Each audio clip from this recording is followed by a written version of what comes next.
Olá, amigos da Gregário Psyche, começando aqui mais um episódio de sexta-feira. Dessa vez eu tô aqui com o Valmor. Ele é um cara muito técnico, dos bons, dos melhores que a gente tem aqui no Brasil. E ensina, né, não só as pessoas, mas também atletas a melhorarem a parte técnica do mountain bike, do ciclismo de estrada.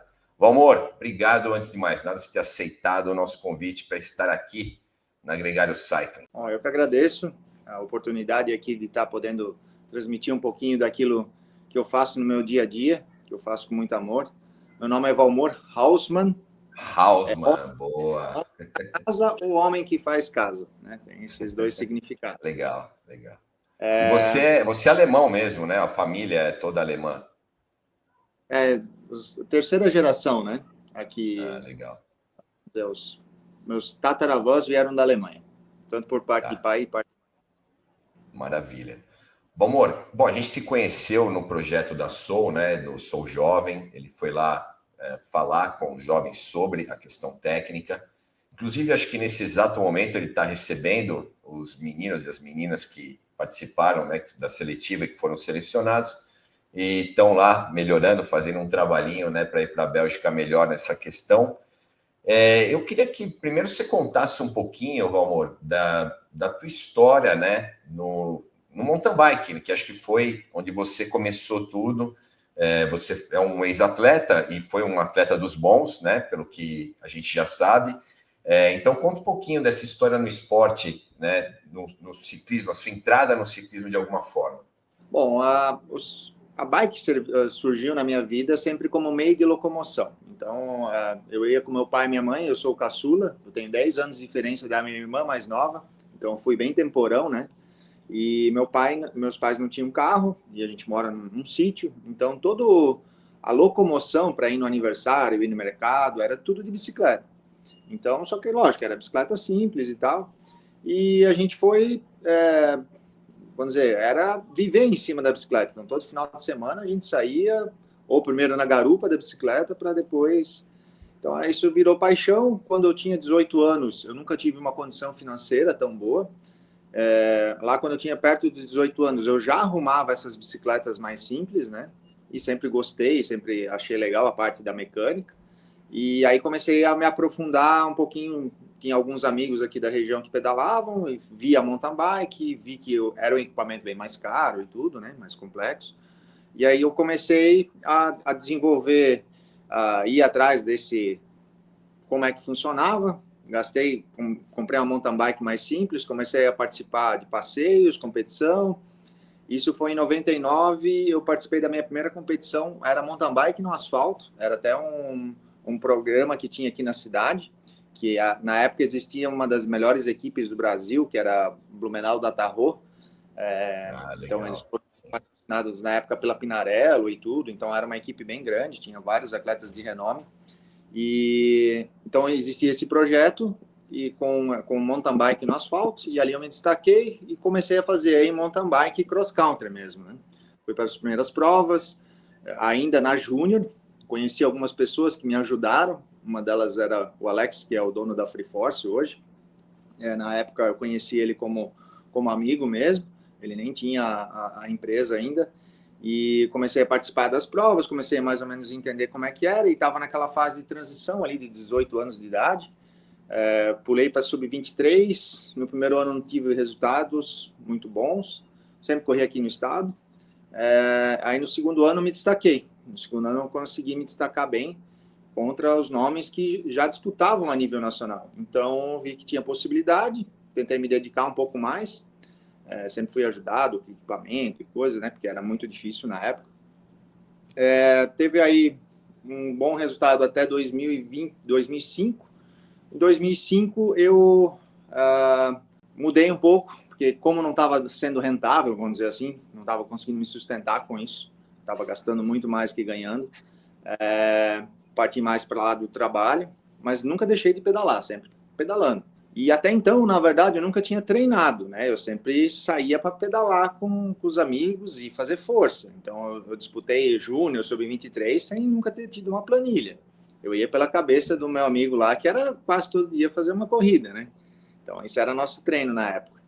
E então, fiquei uns 3 anos um pouco mais afastado. Em 2008, resolvi voltar mais firme no mundo das competições, aí com um treinador, que na época era o Pinguim, aqui, que é um cara aqui da região, que é referência nas Sim. escaladas. Até hoje, né? É uma referência. Até hoje é uma referência. E aí comecei a pegar a planilha com ele, comecei a treinar mais junto com ele. Fui campeão brasileiro aí na sub-30, eu deixei, né, na sub-23 e fui para sub-30 em vez de ir para a elite. Aí corri 4 ou 5 anos na sub-30. Só que eu via que não tinha muita volta, né, vamos dizer assim, muita competição, visibilidade e tal. Aí eu resolvi, em 2011, ir para a Elite. E a minha primeira prova na Elite foi em Araxá, um short track, televisionado pela TV Integração lá. Eu passava ao vivo lá, em Minas Gerais inteira. E eu acabei fazendo terceiro. Então eu vi que, opa, tem possibilidade. Aí comecei a me dedicar um pouco mais. Meus melhores anos foram 2013 e 2014, aonde eu fui quarto no Brasileiro de Maratona, figurei entre os 15 melhores do Brasil praticamente o ano inteiro ali, oscilava sempre ali de 8º até 15º. Fiz minha melhor prova da vida foi no Brasil Ride, um cross country, que era individual. Eu fiz eu fiquei em quinto, né? Na época o Avancini não figurava nem entre os 30 melhores do mundo. Tava o Sérgio Mantecon, e tinha vários campeões mundiais de maratona, onde que eu ganhei de alguns desses campeões mundiais. Então eu vi que, tipo, existia a possibilidade. Porém, vamos dizer, sempre trabalhei, nunca fui atleta 100% profissional, sempre tive meu trabalho com oficina, né, tive meu sítio para cuidar, melhorei um pouco de vida, né, consegui ter meu carro, consegui construir minha casa, mas sempre trabalhando duro, né, dia a dia ali na oficina para conseguir sustentar a bike também, né. E em 2015 eu me acidentei. A vida já tinha me dado vários sinaizinhos antes, então eu não percebi e chegou um ponto que eu me acidentei, aonde que a vida me fez parar, me levou tudo naquele dia para aquele local e para que eu entendesse que eu tinha um outro propósito, que era poder ajudar os outros a melhorar um pouquinho na técnica na bike. Isso é o que eu acredito muito. E legal. aí eu voltei, depois do acidente, recuperei, voltei a participar de algumas provas, mas mais para brincar, assim, descontração, nunca mais peguei planilha, nada, nunca mais levei tão a sério. E aí eu conheci a pessoa de São André em final de 2016. Ele veio aqui fazer uma aula até, que é o dono da Soul. Bom, vamos colocar, né, o André, isso, exatamente, o André, o dono da Soul, né? O André, o seu André Maior. André Maior, boa. Já Ele participou de um programa nosso aqui também. Ele veio fazer uma aula. Na verdade, eu já tinha conversado lá no Brasil Ride com o Spimpo, que era um dos atletas que ele apoiava, um para-atleta, e que abriu a parte de pintura ali na Soul, né? Então, eles estavam aqui, eles vieram, fizeram uma aula, e ele quando ele vem, ele já me perguntou muito sobre bike fit, como é que funcionava, o que eu achava. Aí eu falei, né, tem algumas coisas que são interessantes, mas tem muita coisa de deslocamento de peso, principalmente no mountain bike, né, que a gente tem que entender aonde que a gente vai botar o peso, como é que a gente vai se posicionar e tal. E aí eu acabei, né, ele fez a aula, voltou, eu mudei um pouco a bike, ele foi lá em cima, e quando a pista ainda era em outro lugar, aí eu e o Spin ficamos conversando, daqui a pouco ele voltou, ele falou, tu quer ser atleta da Soul? Aí, pois, é a coisa que eu mais queria até então, porém, não é mais o que eu quero agora. Aí ele, mas o quê? É que eu queria realmente poder ajudar os jovens do jeito que várias pessoas me ajudaram para chegar onde que eu cheguei. E eu também gosto muito da parte de desenvolvimento das bikes, acho muito legal, né, testar equipamento, sentir as coisas. Aí ele falou, então tá. Então, aí começamos o trabalho e um ano depois eu comecei o projeto aqui em casa com os adolescentes. Peguei primeiro só da região aqui, então, mas sem ter nada documentado, nada, né? Então, fomos só criando e fomos tentando desenvolver.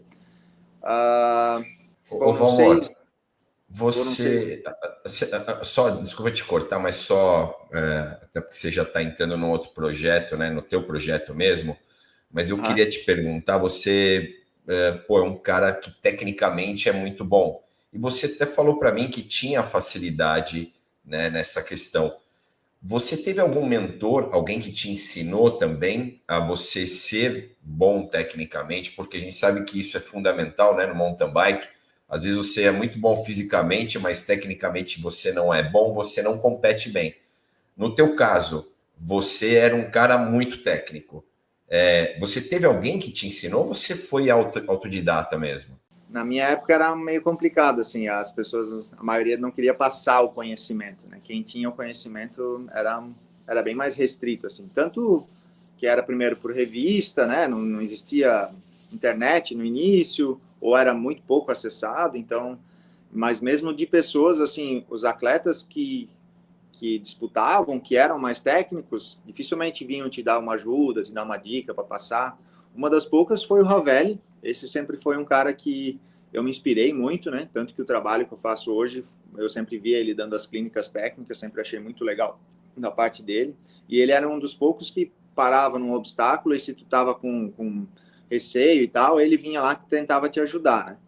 Então, eu posso dizer assim, não foi o meu mentor, mas foi o que me incentivou a fazer isso, né? Eu sempre observei muito, e eu sempre gostei muito dessa parte do movimento em si da bicicleta, né? E ao longo dos anos eu fui, como eu não tenho muito estudo, né, não terminei meu segundo grau, fiquei só no segundo ano e tal, e, né, trabalhando e coisa, não tinha muito tempo, mas eu sempre vi que eu tinha uma facilidade para ajudar a galera, assim, ó, dava uma dicasinha aqui e tal, o cara conseguia melhorar na subida, conseguia transpor um obstáculo melhor. E uma outra coisa que eu vejo hoje, o que me fez muito técnico, foi a minha coordenação motora da infância, porque eu trabalhava no sítio, então eu tinha muita parte de força e controle motor. Então, muitas vezes eu estava lá com, sei lá, 40 quilos de trato aqui no braço e com um pé só apoiado no meio do monte de pedra descendo com esse pé e eu tinha que me equilibrar, né? Então, essa parte cognitiva, Trabalhava né? estabilidade, né? Cognitiva, estabilidade, que tudo é cognitivo. Legal. E hoje eu Você entendo. não sabia, mas você estava treinando. Estava Sem treinando, querer, né? você estava treinando. Estava Legal. treinando. Boa. E hoje eu entendo que é por isso que eu fui um pouco mais habilidoso, vamos dizer assim, mais técnico. Habilidoso eu nunca fui, porque a habilidade é uma coisa que muitas pessoas elas têm uma facilidade maior. Isso para mim é habilidade, né? Então, agora eu sempre treinei muito. Então eu não sabia empinar. Meu primo sabia empinar muito fácil. Eu fiquei todo dia por meio ano tentando empinar, que eu só tinha uma horinha no final da tarde para brincar depois do colégio. Eu fiquei quase um ano tentando empinar até conseguir pegar o jeito. Depois que eu peguei o jeito, foi embora, né? Então eu sempre percebi que eu tinha que treinar um pouco mais para as coisas. Tinha pessoas que tinham mais facilidade, então eu acabei me moldando com isso, né? De tentar treinar, mas nunca tive alguém assim para me indicar, ó, tu vai fazer isso, vai fazer aquilo, né? Eu fui na persistência mesmo. Acho que até porque você também teve as suas dificuldades, talvez, sei lá, instintivamente você começou a montar processos que te ajudaram, e aí dentro disso você falou, pô, então eu já tenho mais ou menos isso, né, na minha cabeça esquematizado, eu vou começar a ensinar, né, para o teu coração bondoso aí de ajudar as pessoas. Cara, então me fala um pouco do projeto, né? Você começou, né, a contar. Como é que surgiu a ideia de falar assim, pô, eu moro. Porque ali era a tua casa, ainda é, né, a tua casa. Então você morava num lugar e falou, vou transformar isso aqui num centro de treinamento e eu quero melhorar a parte técnica dos atletas e eu vou transformar tudo isso. Quando é que veio, né, essa luz? Eu sei que teve um bom empurrão aí, né, do seu André, mas você que tomou a decisão em algum momento. Então, quando que veio essa luz, né, de fazer um movimento diferente e que acabou dando certo? Bom, eu sempre pensei assim, como várias pessoas me ajudaram lá no início da carreira e ao longo da carreira, eu queria retribuir isso de alguma forma de volta, né? Como um monte de gente me ajudou, eu posso fazer por outros também, né? Eu acho que essa é a corrente que a gente tem que tentar levar adiante, né? É assim que a gente vai fazer um mundo funcionar melhor. E ainda eu via muito os meus ídolos, os caras que né, foram espetaculares no esporte, né? Não tiro o mérito deles, o resultado que eles tiveram, porém, eles nunca retribuíram nada de volta para o esporte. Então, meus maiores ídolos não fizeram nada de volta pelo esporte. Isso era uma coisa que me chateava muito, porque, pô, como eles são referência, sempre achei que eles tinham esse papel importante, né, de fazer. Mas, lógico, aí eu fui entendendo muita parte dos processos. Hoje eu entendo que a maioria dos nossos ídolos, eles chegaram lá por outros méritos, né? Eles têm uma Sim. outra maneira de levar a vida e outra maneira de pensar. E a maioria deles não vai conseguir fazer isso. Hoje eu entendo isso, né? Eu acho que tem Então, que ter uma. Você tem que ter, sei lá, nascer com esse dom também. Né? Eu falo que eu também conheço muito amigo que é estudado, que se aprofundou muito, né, na parte teórica, mas deixa a desejar como treinador, né, na parte prática. Então, acho que esse era um dom, talvez até, que Deus deu a você e talvez não tenha dado, né, a uma outra pessoa. Acredito eu, não sei. Porque você e é um aí, cara que tem o dom, eu já vi. Eu já vi quem acompanha, né, no Instagram, vê o trabalho que você faz, mas sabe muito bem, né, que você é um cara muito bom no que você faz.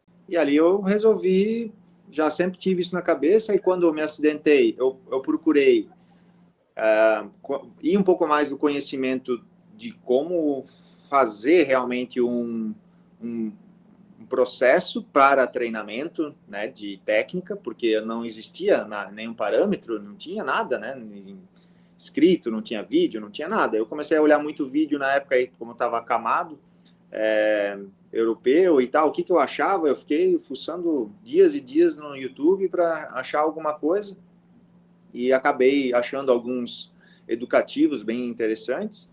E como eu tinha quebrado o fêmur e a cabeça do húmero, então eu fiquei várias semanas fazendo fisioterapia, e um amigo meu que pedalava também, e a esposa, ela era professora de pilates, e eles vinham me ajudar muito em casa na fisioterapia. E aí, com isso, a gente já vinha conversando sobre como essa parte da fisioterapia é tão importante para o movimento do corpo, né? Então, o Pilates junto e tal. Então, a gente começou a desenvolver alguns fundamentos, alguns exercícios, né, em cima desses fundamentos que eu tinha visto lá fora já, e que muitos deles eu já tinha visto que eram, a gente, né, entrou em consenso que isso já não estava mais sendo aplicado agora no jeito de andar de bicicleta hoje, porque isso é uma coisa que as pessoas também foram um pouco deixando de lado, porque lá atrás a gente andava com a bicicleta totalmente diferente, né? Principalmente a mountain bike, era um Sim. guidãozinho pequeno, era pneu mais fino, a roda era menor, menos suspensão, até as bikes de estrada, né, mudaram muito a pressão do pneu, o freio muito mais potente, a bike muito mais confortável. Então, isso foi tudo mudando um pouco a dinâmica de pedalar, de se posicionar e tudo mais. E ali a gente já começou a ver alguns exercícios que alguns caras passavam, até uns europeus lá, que já não era mais o que estava sendo aplicado, né?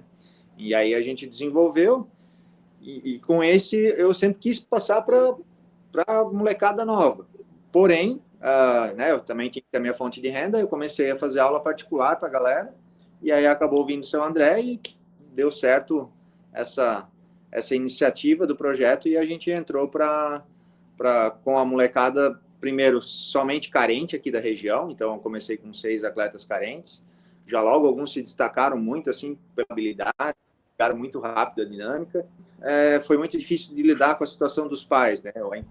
Eles não entenderam que isso poderia ser uma fonte de renda, um estilo de vida. Bom, então iniciamos com 6 meninos aqui do projeto, aqui da região, que eram realmente carentes, que não tinham condição nenhuma de de estar comprando uma bicicleta para praticar mountain bike. Trabalhei com eles uns 3 ou 4 meses, aí levei para a primeira competição.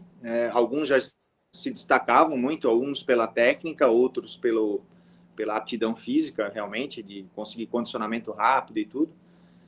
Porém, o envolvimento dos pais foi uma das coisas que foi mais difícil assim para mim, porque os pais não entenderam o propósito, que não era apenas ser atleta ou tentar ser atleta. Eu estava tentando mostrar um propósito para eles, porque aqui eles aprendem mecânica, aprendem a manutenção do espaço em si. Então, eu tento ensinar outros valores, né, para eles, além só da competição em si, né? E eu sempre tentei mostrar para eles que existe um mercado grande de bike, né?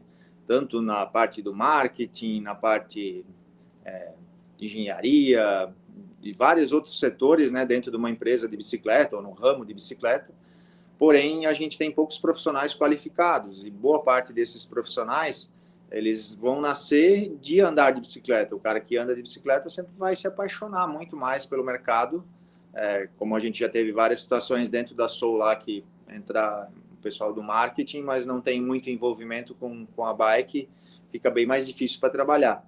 Então, sempre foi um propósito desde o início.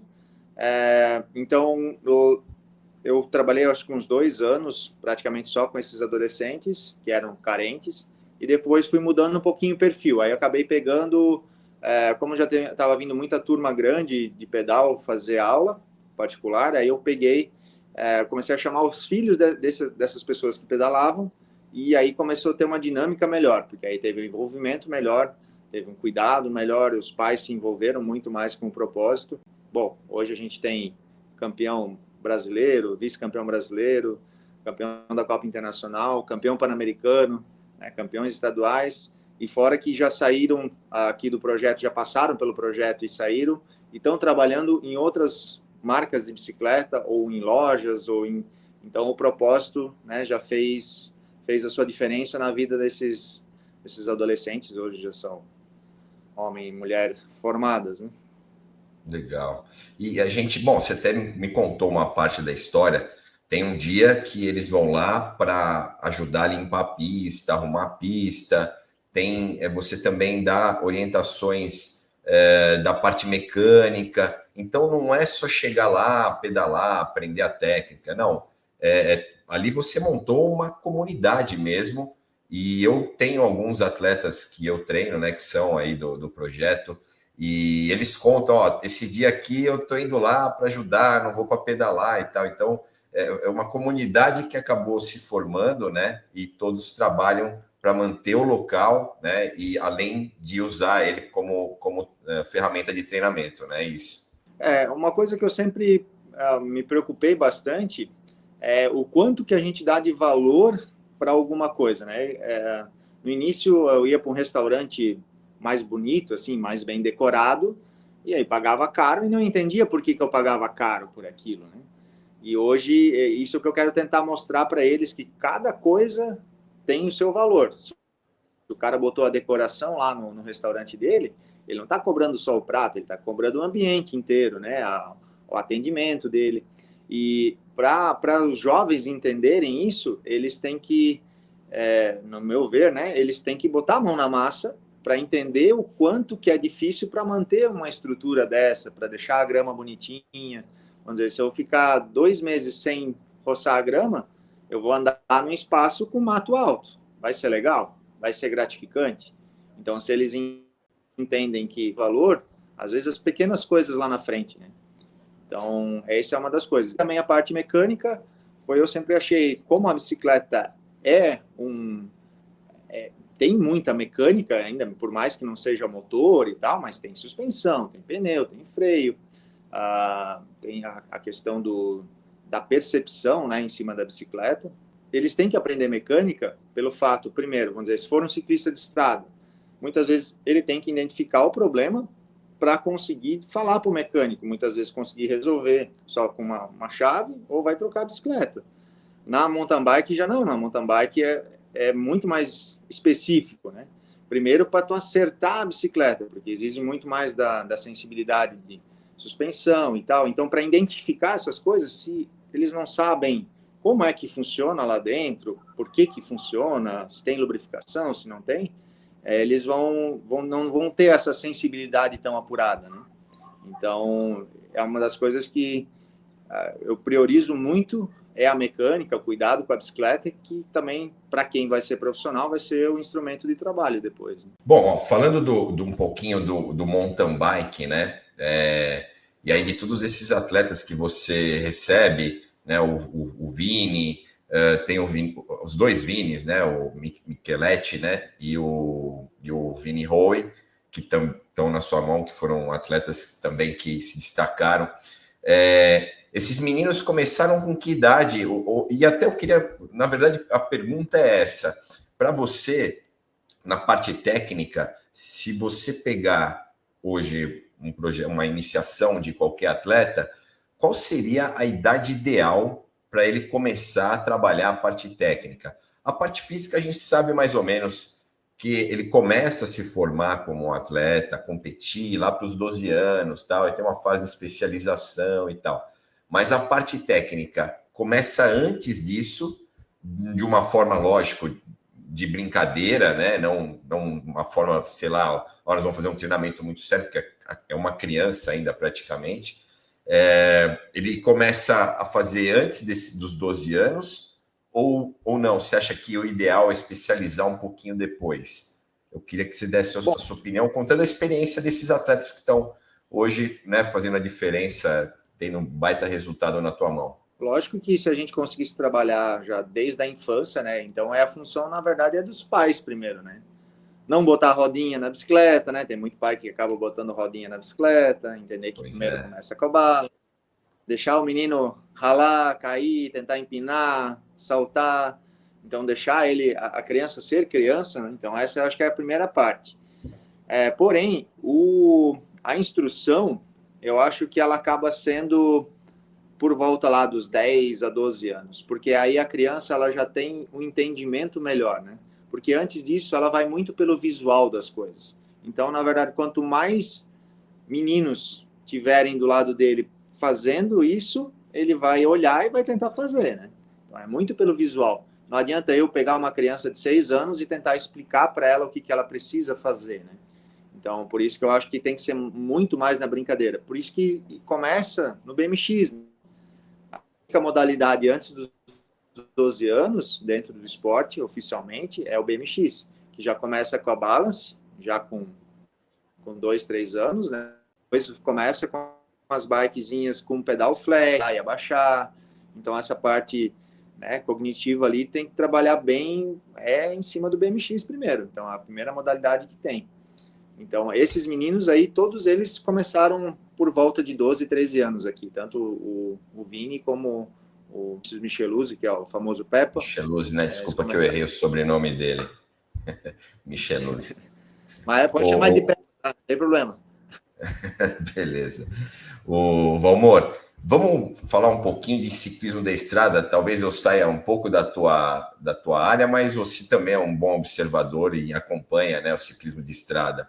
Você avaliando hoje, observando as competições, sejam as provas clássicas, né, aquelas de um dia, ou sejam as grandes voltas, e às vezes você vê um tombo ali, você acha que, mesmo num pelotão, o World Tour, eu sei mais ou menos o que acontece lá, tá? Mas eu queria saber a tua opinião, na verdade.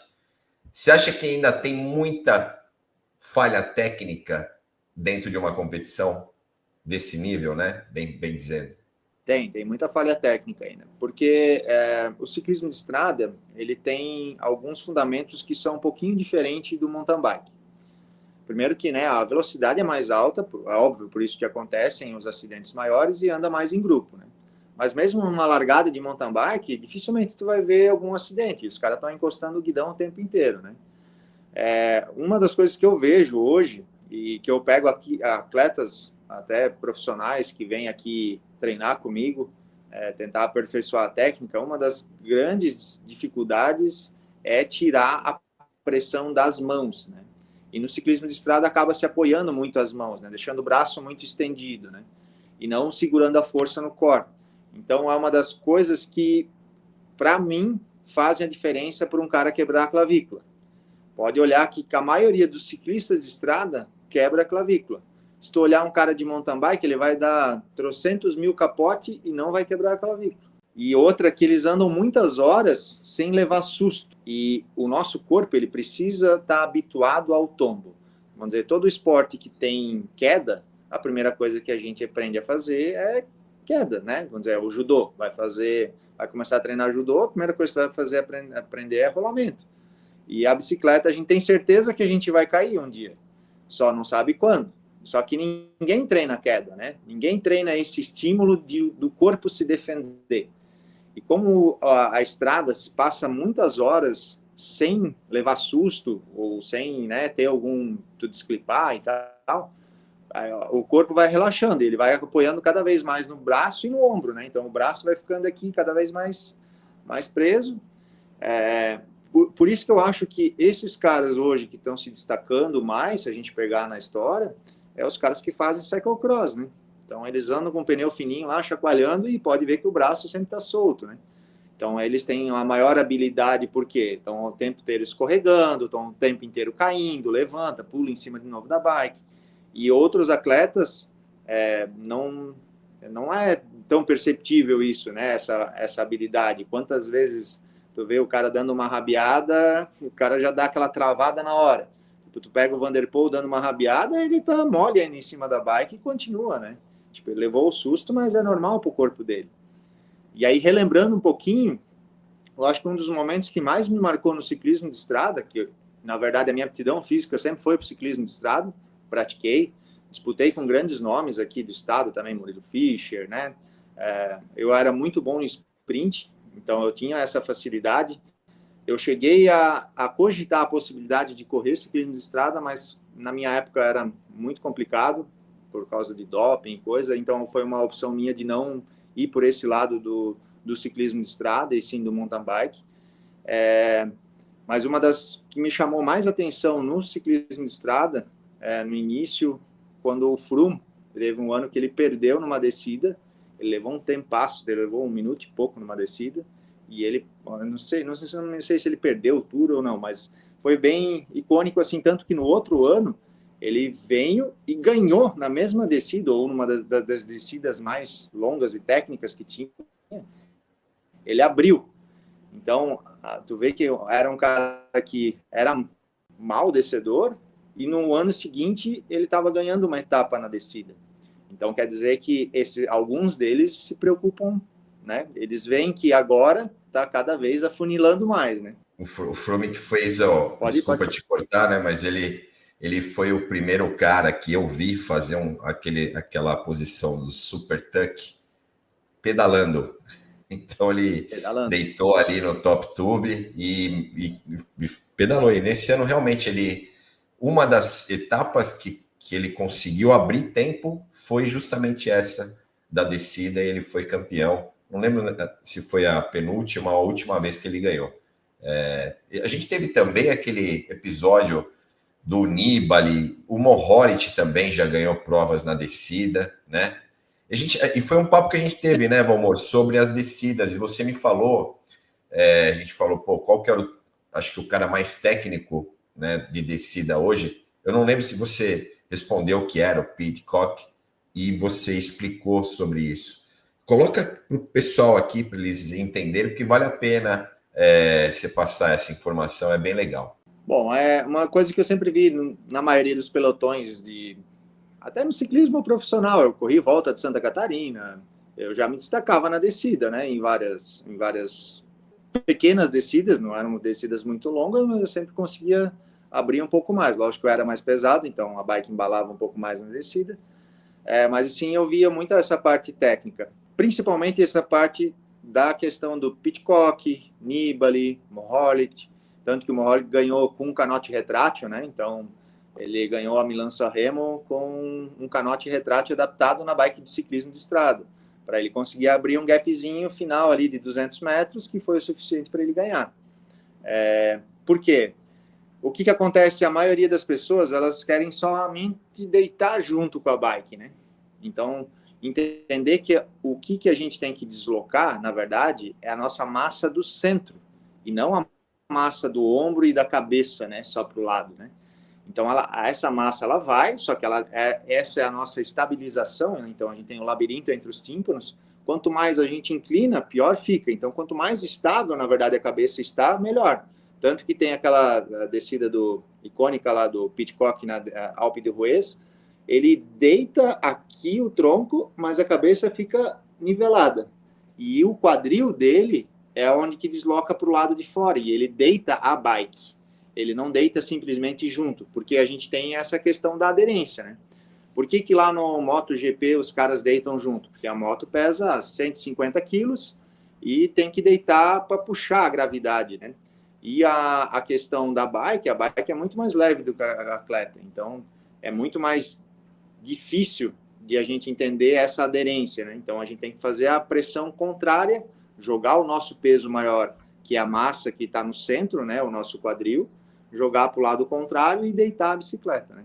Valmor, eu queria te perguntar uma coisa, cara, aí já levando em consideração, não o atleta profissional, né? Porque a gente falou agora de formação, falamos agora do pessoal do World Tour, nas descidas e tal. Eu queria falar do pessoal recreacional, vamos falar assim. Eu tenho, como treinador, muita dificuldade, às vezes, principalmente, por exemplo, vamos fazer um sprint, né? Uma posição de sprint que é uma posição totalmente técnica, muito técnica. E, às vezes, o atleta ele não consegue evoluir números justamente porque a técnica dele ele não consegue melhorar. Você sente também uma dificuldade de trabalhar com pessoas que, lógico, têm mais idade, né? Eu falo, eu tenho 50 anos, se eu tiver que talvez evoluir em algum ponto, vai ser mais difícil pela idade. Mas no teu conhecimento, né? Talvez você é um cara que trabalha diretamente com essa parte técnica. Você acha que qualquer idade pode aprender qualquer coisa? Eu até brinquei no teu Instagram hoje, eu vi a Luísa fazendo a empinada lá, você tem, me parece, um equipamento, ela empina e tal, e eu falei que eu já sonhei mais 1000 vezes eu empinando a bicicleta, eu não tenho essa competência, essa capacidade. No meu caso, ou no caso de qualquer outro atleta que tem aí já os seus 40, 45 anos, você acha possível você fazer, por exemplo, um cara que nem eu empinar a bicicleta? É possível. Às vezes vai ser muito mais difícil. Primeiro, que a gente tem, lá eu aprendi com esse meu amigo da fisioterapia, qualquer movimento que a gente vai gravar novo, a gente precisa em torno de 3.000 repetições. Então, vamos dizer, se tu queres aprender a empinar, na verdade, aquele movimento que ela estava fazendo não é o empinar, é o manual, que é uma pressão do nosso corpo contrário para a roda traseira, para ela levantar, que o empinar, na verdade, tu faz com a pedalada, né? Dinâmico, né? É um primeiro passo, mas o manual é o mais difícil. É o que é o divisor de águas, que é que são poucos que fazem, vamos dizer, no cyclocross, que fazem o bunny hop para pular as tábuas lá, né? Então, essa é uma das coisas que, vamos dizer, o Sagan conseguiu pular o meio fio lá com velocidade, porque ele sabe fazer esse manual, e aí depois conseguir puxar a traseira, né?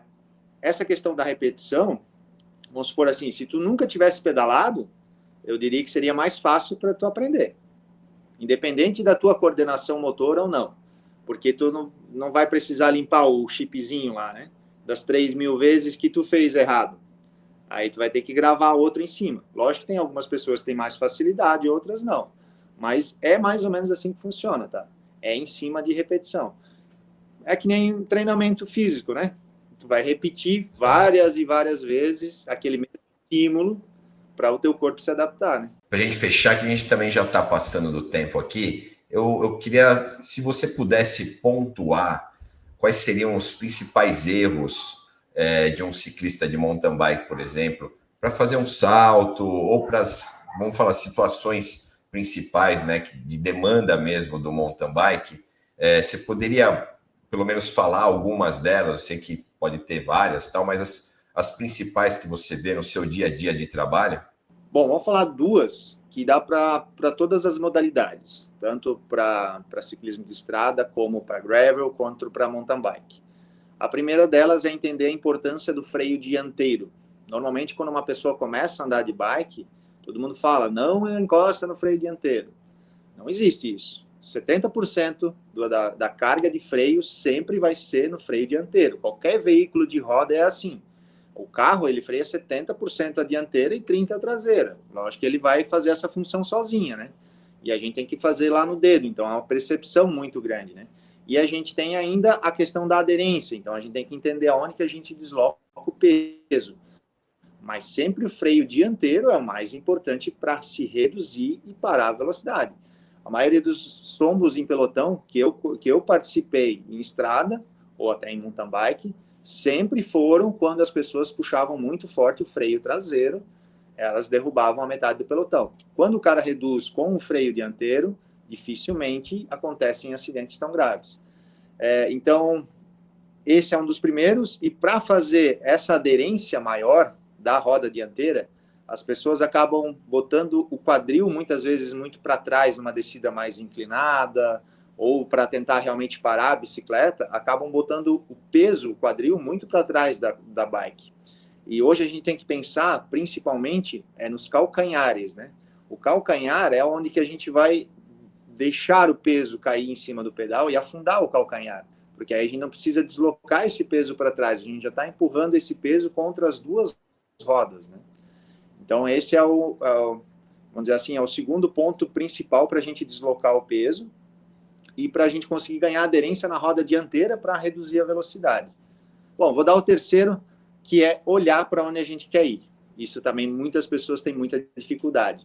Muitas vezes elas entram na curva, estão olhando para a metade da curva e, na verdade, teriam que estar virando o pescoço e não só virando os olhos, né? Muita gente só vira os olhos. Então, virar o pescoço para olhar para a saída da curva, né? Olhar para onde quer ir, né? Isso são, acho que, os 3 básicos que servem para todas as modalidades e que, se as pessoas têm um pouquinho de dificuldade técnica, prestarem atenção, já vai fazer uma grande diferença. Muita gente talvez fique interessada, né? Tanto do ciclismo de estrada, né, quanto do mountain bike. Você atende os dois públicos ou hoje você está focado só no mountain bike? E conta um pouquinho também como é que você pode divulgar, né, o teu business aí, como é que você recebe as pessoas, se você tem training camps específicos, né, durante todo o ano, quando que eles acontecem, quantos dias mais ou menos é legal você ficar lá aprendendo, né, essa parte técnica. Fala um pouquinho disso tudo, seria legal aí para os ouvintes. Eu tenho toda uma estrutura voltada mais para o mountain bike, né? Mas é fundamento para andar de bicicleta no modo geral. Eu tenho até uma área aqui próxima, que é um parque fechado, que tem algumas curvas. Já fiz alguns trabalhos para ciclistas também, somente ciclistas. Porém, eu sempre indico que, vamos dizer, por mais que não tenha mountain bike, ou que arrume uma mountain bike, que faça os fundamentos do mountain bike também, né? Então, que eles vão auxiliar no ciclismo de estrada. Eu tenho hoje, eu faço pacotes de 2, de 3 e de 5 dias. Então, eu faço parte, sempre assim, 2 partes do dia treinamento técnico, e aí durante a tarde, que é um espaço que é mais quente e tal, aí eu tento passar um pouquinho do conhecimento de mecânica, entender como é que funciona o mercado da bike e tal. E aqui eu tenho mais também com pista de pump track, que é um fundamento principal, né, para toda a modalidade dentro do ciclismo, que é mais ou menos a base do BMX. Então, a parte da movimentação tem toda uma estrutura, né, de saltos, tem pista de cross country, trabalho em cima também a questão, né, de coordenação motora, saltar de a pé. Muitas vezes a pessoa não está conseguindo saltar lá de bike. Eu vou ver se ela sabe saltar de a pé, às vezes ela não consegue dar um impulso direito, né, com ela sozinha, né? Slackline, bola. Então, treinar essa parte de equilíbrio também, que tem umas funções um pouquinho diferentes para algumas modalidades. Uma delas foi agora recente, o Langalins, que veio essa semana aqui, né, o nosso Legal. Representante no Brasil das Olimpíadas. Ele vem disposto a tentar evoluir a parte que ele sabia que ele tinha um pouquinho de dificuldade, né, que era a questão dos saltos. E a gente descobriu na coordenação motora dele que boa parte era porque ele foi meio que viveu no circo. Então ele sabe andar de monociclo e tudo, e ele faz muito movimento tocando os ombros.